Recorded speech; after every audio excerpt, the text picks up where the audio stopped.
Hello everybody, my name is Strange Eli and welcome to another video.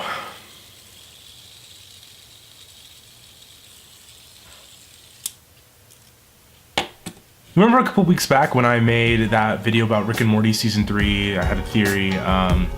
It got a few views, but even more importantly, it got a lot of comments, which is something that's really rare for me to experience. And so I thought I would take this opportunity to sort of, now that all the comments have sort of stopped coming in for that video, I thought I would actually take the time to go ahead and respond to some of them, because there's a lot of comments in here that I wasn't able to reply to, either via comment or there's been some that deserve more than just a minimal response. So I thought I would go ahead and take some time to look at the comments and reply to them on camera. From Fernando Nieto, all of season 3 is a simulation inside Rick's mind. Final episode has Rick discover only to wake up minutes before his execution. That sounds like you are proposing another theory for what season 3 is supposed to be about.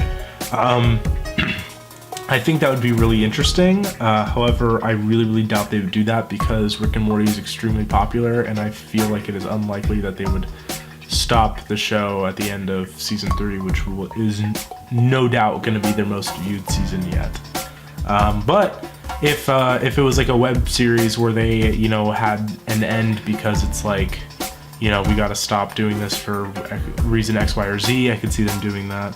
But unfortunately, I don't see that to be likely. But, well, I guess we'll see. From Joshua Norman, we got, but what even is the Szechuan sauce? I have a theory that has deeper roots than you may believe. It comes from a McDonald's commercial for Mulan. Wait, what letters are in the same spots in those two words? MN or 15 in placement translate 15, 1, 5 to each number from 126 having a letter. What do you get? AE. These are vowels. What vowels are in vowel? OE. Translate that to numbers, each letter 1 through 26, 155. What does this mean? First, we must sidetrack. Rick is the most intelligent thing in the universe, including Earth. 140 IQ is considered genius, and 95.5% of all people are less than 140 IQ. This could mean that 155 IQ could be the greatest intelligence on Earth, and that must mean that Rick could have exactly 155 IQ, tying Szechuan sauce directly to Rick's intelligence as a warning to the galactic government agent, but he didn't listen and was killed because he didn't understand and ate the Szechuan sauce, destroying the galactic government. Joshua, I love your theory, dude, but the most important question I've got here is what drugs are you on, and will you please share them, because this is insane. This is the most tinfoil stretching for threads theory I've seen in a really long time. But good on you, man. Maybe you're right. From RockJ81, Morty was at Rick's escape plan because he is Rick. This simulation is real in Morty's mind because he is Rick. He went back in time to be with his family as Rick, his long-lost grandfather, and that's why he treats Jay like shit, because he never encouraged him in life. Remember Morty Jr. episode? Rick or Morty? Morty is Rick. RockJ81, I don't know what this means, dude. I mean, like, I've heard the theory before that, like, Rick and Morty are the same person and that Morty is, like, becoming more like Rick and stuff like that, but dude, I don't know what you're trying to say, but again, maybe you're right. Good on you, dude. Keep theorizing. From What The, we got the insane amount of content that has popped up with just one episode into season 3 is absurd. On one hand, episode 2 alone will likely wreck every theory, making it pointless. However, nothing is pointless that is enjoyed. Supposition is fun and part of Rick and Morty's charm. Good work, man. What the? Thank you. I appreciate the comment. I appreciate the good work. I really appreciate that. Yeah, I mean, you're probably right. The episode 2 will probably destroy every theory that people have, just because the show is so insane and so, like, just unpredictable. Yeah, no, episode 1 was truly insane. It was really crazy and weird, but Yeah, thank you for the comment. From Specstackles, we got basing you theory off the fact that they were attacking Morty and showing his insecurities is actually something you psychologically feel and probably identify with in real life yourself. It's a self-projection and it's utter bullshit for one to think that this whole debacle is a simulation going on in Morty's mind. How ridiculous. To what end does that advance the storyline? Again, ridiculous. Specstackles, first of all, I feel like maybe saying that my theory is ridiculous maybe wasn't the best way to get on one's good side. However, I've said crazier things about crazier people. So,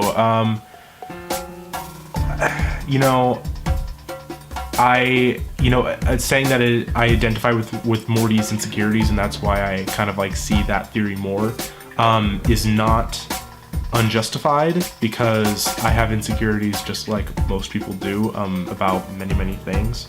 However, I don't think that, like, if I have insecurities and I see a character also has insecurities, I don't think that's me projecting my own insecurities onto that character. I think that's a character that's insecure that I'm relating with. So I think that I don't know. I don't really know what else to say about your comment. I'm relating with Morty. It's not that I'm projecting my own feelings and emotions onto him. But thank you for the comments, Spectacles. From JoeMac841, this makes sense. I suspected a similar theory, only that Rick is the one trapped in a simulation inside a simulation. Playing off Rick's ego, making him feel comfortable, things go off far too easily for him. But I can see Morty being trapped too. Yeah, this was actually something that was really interesting that I was thinking about after that episode, is that like everything does go really well for Rick, and they're like really playing into the idea that he's the smartest man in the multiverse in that episode, and it's kind of weird, and it does make you think that maybe there's something more about that, like maybe it's in a simulation in Rick's mind. But yeah, I would have to dig deeper for that, because I think that's a solid theory that I think deserves a little more attention. From Zach Conard, and actually a bunch of other people, in season 1, episode 9, Something Rick It This Way Comes, Morty isn't with Rick in the adventure, it's just Rick and Summer. You're right, and that was something I actually didn't think about when I was making my video. There are 2 episodes in which Rick and Morty are not adventuring together. Something Rick It This Way Comes, where Summer is employed by the devil. And then there's also Raising Gazorpazorp, which is the one where Morty has to stay behind to take care of and raise Morty Jr. while Rick and Summer go to the planet where the sex robot came from. And so they are totally separate in those 2 occasions, and so those were things that I did not think about. Actually, a lot of things in my video are kind of guesses based on the fact that I have watched the series in completion about 3.5 times. I just can't not watch it. But so, and that's the reason why like I had made a claim like that, is because I thought I knew what I was talking about, but I was wrong. And so that was something that I